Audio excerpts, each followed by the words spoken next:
హెచ్యూకు సంబంధించిన భూముల వివాదం కొత్త మలుపు తిరిగింది. 2,500 ఎకరాల నాడు ఇందిరాగాంధీ ఇస్తే అందులో వాడంది అతి తక్కువ కావడం, మిగతా వాటిని కొన్ని సంస్థలు తీసుకోవడం, అందులో భాగంగా దాదాపుగా 450 ఎకరాల దాకా తీసుకెళ్ళి బిల్లీరావుకి ఆనాడు చంద్రబాబు నాయుడు ఇవ్వటం.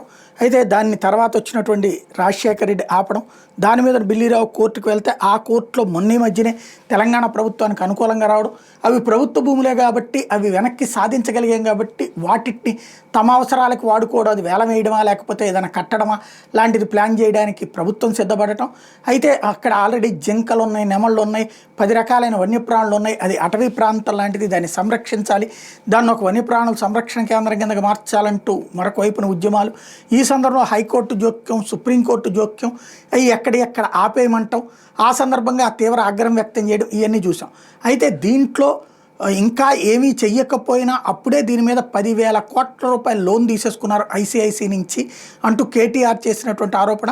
ఆ డబ్బులను కాంట్రాక్ట్ చేతిలో పోశారంటూ వివేక్ లాంటి వాళ్ళ స్టేట్మెంట్లు, వివేకానంద లాంటి వాళ్ళ స్టేట్మెంట్లు, వాళ్ళ పార్టీకి సంబంధించిన ఎమ్మెల్యే వాళ్ళకి సంబంధించిన స్టేట్మెంట్లు ఒక ఎత్తు అయితే, టీజీఐఐసి 10,000 కోట్ల లోన్ తీసుకుంది ఐసిఐసిఐలో తనఖా పెట్టి అన్నటువంటి ఆరోపణల్ని తాజాగా ఐసిఐసిఐ తోసిపుచ్చింది. కేటీఆర్ ఆరోపణ మీద బ్యాంకే స్పందించింది స్వయంగా. మేబీ ప్రభుత్వం వాళ్ళ మీద ప్రెషర్ పెట్టి ఉంటుంది. తాము టీజీఐఏసీకి ఎలాంటి మార్టగేజ్ లోన్ ఇవ్వలేదనో ప్రకటన విడుదల చేసింది. బాండు నిధుల స్వీకరణ, వడ్డీ చెల్లింపులకు సంబంధించి తాము కేవలం అకౌంట్ బ్యాంక్గానే వ్యవహరించామని టీజీఐఏసీ తేల్చి చెప్పింది. టీజీఐఏసీ తమ వద్ద భూమిని తనఖా పెట్టలేదని స్పష్టం చేసింది.